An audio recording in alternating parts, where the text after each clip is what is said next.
एक भविष्य का जीव जो बना है इतिहास के टुकड़ों से। तो सभी सावधान हो जाए, क्योंकि आने वाला है एक ऐसा खूंखार दानव जिसका निर्माण हुआ है ऐसे दो शक्तिशाली डायनासोर से जिसका खुद इतिहास गवाह है। तो पेश है इंडोरैप्टर, या आप इसे मौत का दूसरा रूप, किलिंग मशीन, या चाहे जो कह लो। इंडोरैप्टर एक नए किस्म का हाइब्रिड डायनासोर है जिसे दुनिया के नजरों से बचाते हुए तैयार किया गया। और हाँ, इसे बनाने वाला भी कोई और नहीं, वो है इस सदी का सबसे सनकी वैज्ञानिक डॉक्टर हेनरी वू। अब ये ज्यादा हो गया। खैर, आज के इस वीडियो में हम बात करेंगे कि जुरासिक वर्ल्ड 2 का काल्पनिक मॉन्स्टर यानी इंडोरैप्टर का मुकाबला किसी तरह से द रियल डायनो किंग यानी टी-रेक्स से हो जाए तो किसकी जीत होगी। तो वीडियो में बिल्कुल अंत तक बने रहें।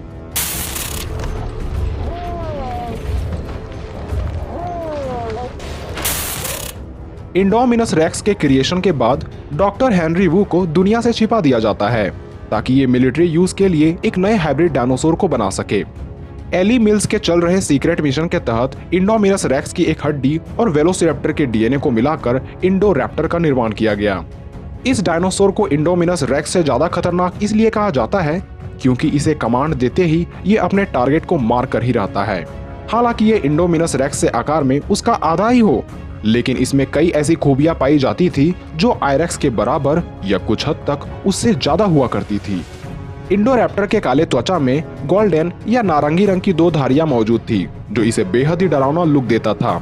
इस हाइब्रिड शिकारी के फोरलिम्स भी लगभग पिछले पैर जितने ही लंबे थे, जिसकी मदद से ये काफी तेज भाग सकते थे। यहाँ तक कि अपने फोरलिम्स के सहारे ये कहीं भी लटक कर चढ़ सकते थे, जो इस बात का सबूत है कि इसके बाजुओं में कितनी शक्ति मौजूद थी। अगर आपने जुरासिक वर्ल्ड 2 देखी है तो आपने ये नोटिस करा होगा कि केज में फंसे सभी डायनासोर, चाहे वो टी-रेक्स क्यों ना हो, सभी बाहर निकलना चाह रहे थे, मगर इंडोरैप्टर उस भीड़ में एकमात्र ऐसा जीव था जो आजाद तो होना चाहता था, मगर साथ ही सभी लोगों को दुनिया से आजाद करवाना चाह रहा था। वहीं टायरानोसोरस रेक्स को भी जुरासिक वर्ल्ड में दिखाया तो जरूर गया, लेकिन इसे काफी कमजोर दिखाया। यहाँ तक कि इसी साल आई जुरासिक वर्ल्ड 3 में इसे जिगानोटोसोरस से कमजोर दिखाया, क्योंकि इस मूवी में जिगानोटोसोरस को मारने के लिए टी-रेक्स को थेरिजिनोसोरस की आवश्यकता पड़ी। टी-रेक्स क्रिटेशियस पीरियड का एक ऐसा दैत्य हुआ करता था जिसके आगे वास्तविक के किसी भी डायनासोर के टिकने की कोई उम्मीद नहीं थी। लेकिन क्या टी-रेक्स में इतनी ताकत थी जो अपने दांतों तले इंडोरैप्टर को मार सके? लेकिन दोनों की लड़ाई से पहले चलिए दोनों की आकार और शारीरिक संरचना की बात करें। अगर इंडोरैप्टर की बात करें तो यह 24 फीट लंबा, 10 फीट ऊंचा और 1 टन से भी अधिक भारी शिकारी है, जो छोटे आकार होने के बावजूद भी स्पाइनोसोरस जैसे विशाल डायनो को मार गिराने की क्षमता रखते हैं। वहीं टी-रेक्स आकार में तो इंडोरैप्टर से काफी आगे है, क्योंकि एक नॉर्मल टी-रेक्स ही 40 फीट लंबा, 12 से 13 फीट ऊंचा और लगभग 6 से 8 मीट्रिक टन भारी है। तो आकार में इंडोरैप्टर कभी भी टी-रेक्स से जीत नहीं पाएगा। लेकिन दोनों की रफ्तार की बात करें तो इंडोरैप्टर काफी तेज है, क्योंकि ये अपने मैक्सिमम स्पीड में 60 किलोमीटर प्रति घंटे की रफ्तार तक पहुंच सकता है और अपने लंबे हाथ तथा नुकीले क्लॉज की वजह से भागते वक्त इसमें काफी नियंत्रण भी रहता है।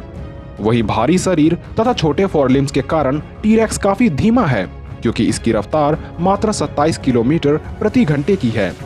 वैसे कुदरत ने इसे धीमा बनाकर कोई भी गलती नहीं की, क्योंकि इसे किसी भी जीव से डरकर भागने की जरूरत नहीं थी। वहीं अगर ये काफी तेज भागते तो आसपास के मौजूद जीवों के लिए जीना मुश्किल हो जाता। यानी रफ्तार और फुर्ती के मामले में इंडोरैप्टर काफी आगे है। दोनों ही राइवल्स के बाइट फोर्स और खाने की आदतों की ओर देखें तो इंडोरैप्टर की बाइट फोर्स 3 टन की है और इसके आहार में सभी प्रकार के मांस शामिल है। वहीं अपने बाइट फोर्स के लिए बदनाम टी-रेक्स 6 से 8 टन की बाइट फोर्स से अपने दुश्मन के टुकड़े कर सकता है।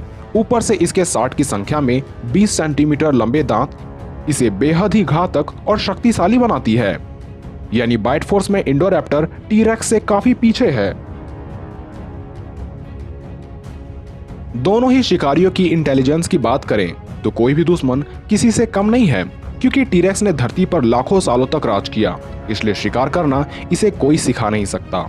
वहीं जुरासिक वर्ल्ड 3 में टीरेक्स ने जिगानोटोसोरस को थेरिजिनोसोरस के क्लोज में गिराकर उसे मार डाला, जो काफी अक्लमंद भरा कदम था। वहीं इंडोरैप्टर को जुरासिक वर्ल्ड के अनुसार काफी अक्लमंद माना गया है, क्योंकि इसमें अक्लमंद ब्लू का डीएनए मिला हुआ है। यानी चालाकी में इंडोरैप्टर थोड़ा बहुत ही सही, पर टीरेक्स से आगे है। दोनों ही शिकारियों के अन्य खूबियों की बात करें तो इसमें इंडोरैप्टर काफी फास्ट और अजाइल है। इसके मजबूत दांत टीरेक्स को भी नुकसान पहुंचा सकते हैं और रात में इससे स्पष्ट कोई नहीं देख सकता। इसके अलावा ये काफी अक्लमंद है। इसके पास फंक्शनल आर्म्स है और लंबे धारदार क्लोज है।